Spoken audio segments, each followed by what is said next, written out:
Episode 5 Fast Money. When you're a kid, money feels simple. You think it's just something people use to buy things: shoes, video games, hot chips from Miss Bernice's door, juices from the corner store. You think money is about comfort. You don't realize until later that sometimes money is really about fear. Fear of bills, fear of losing things, fear of not being able to protect the people you love.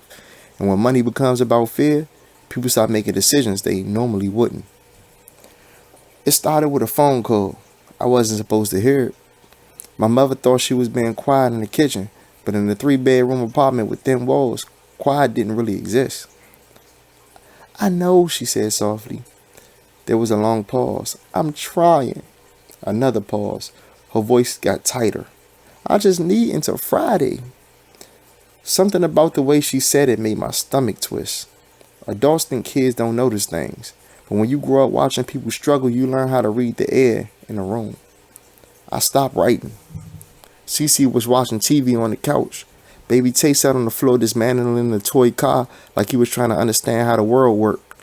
A minute later, my mom walked out kitchen. Her face looked normal, too normal. That was how I knew something was wrong. Outside, Terrace Gardens was doing what it always did. The courtyard didn't slow down for anyone's problems. Dre and Peanut were arguing over a file nobody actually saw. JoJo was explaining another money idea that sounded illegal. Nia was roasting everybody like it was her full-time job. Life kept moving. But my brain was stuck on that phone call. "I just need a Friday." Dre tossed the basketball towards me. "Hey, Charlie." The ball bounced off my chest. "You plan on writing a movie script?" "Man, not today," I said. JoJo studied my face. "You good?" "Yeah."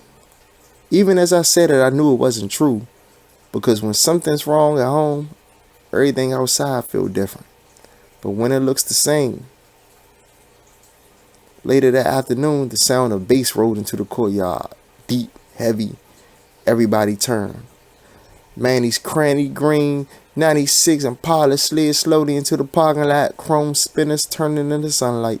Go-go music shaking the pavement. Even people who pretended not to care still looked. Manny stepped out first. Clean clothes, fresh sneakers, confidence that looked effortless. Malik stepped out the passenger side behind him. Quiet as always. Malik didn't speak much, but his presence carried a certain gravity. People said his name traveled through parts of the city I've never seen. Manny spotted me sitting on the steps. He nodded. "What's good, little Charlie?" "Nothing much," he said beside me. "You look like something bothering you." I shrugged, just thinking. I leaned back against the railing. "You know, thinking too much can make you start doing dumb things." He said it like a joke, but something about it felt like a warning. The next day I ran into Monty behind a curry out. He was standing in the alley talking to somebody I didn't recognize. The exchange was quick, a small handoff, few words, then the guy walked away. Normal street business. Manny turned and saw me standing there. "Are you following me now?" "No," I said quickly. I hesitated. Then the question slipped out before I could stop it. "Hey, you ever make money fast?" Manny stared at me, not angry, just studying me. "My, how fast?" "Fast enough to help your family." For a moment he didn't speak. Then he rubbed his forehead slowly. "Charlie," his voice changed. "You not built for this?" "I'm just asking." "Man, you shouldn't even be asking." But I stayed standing there.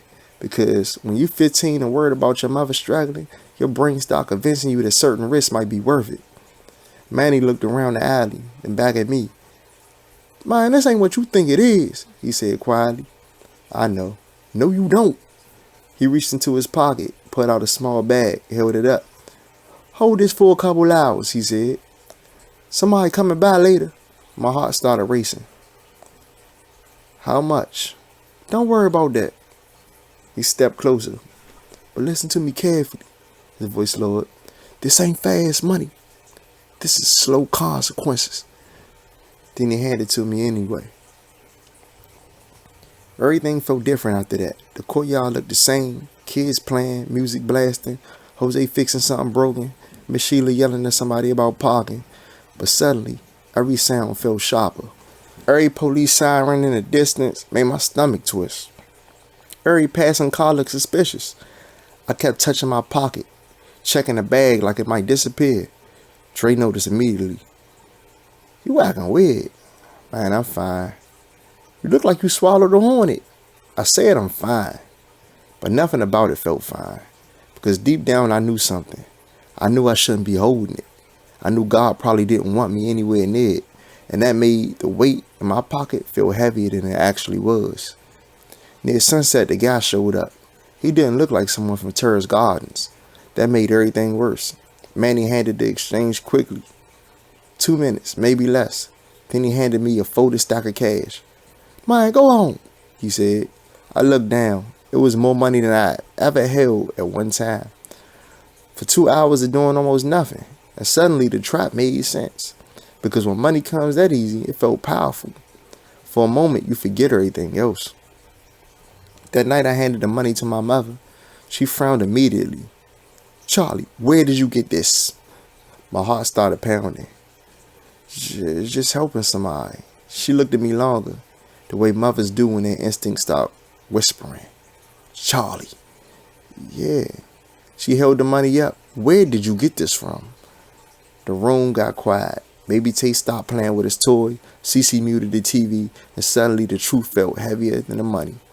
Because sometimes the hardest moment in life is when someone who trusts you asks a question you don't want to answer honestly. Later that night, I sat by the window with my notebook. The courtyard lights buzzed outside. Manny's Impala rolled past slowly before disappearing down the street. I stared at a page for a long time before writing. But in my journal, I wrote, "Fast money doesn't just move quickly, it moves you. It pulls you into places you weren't supposed to go.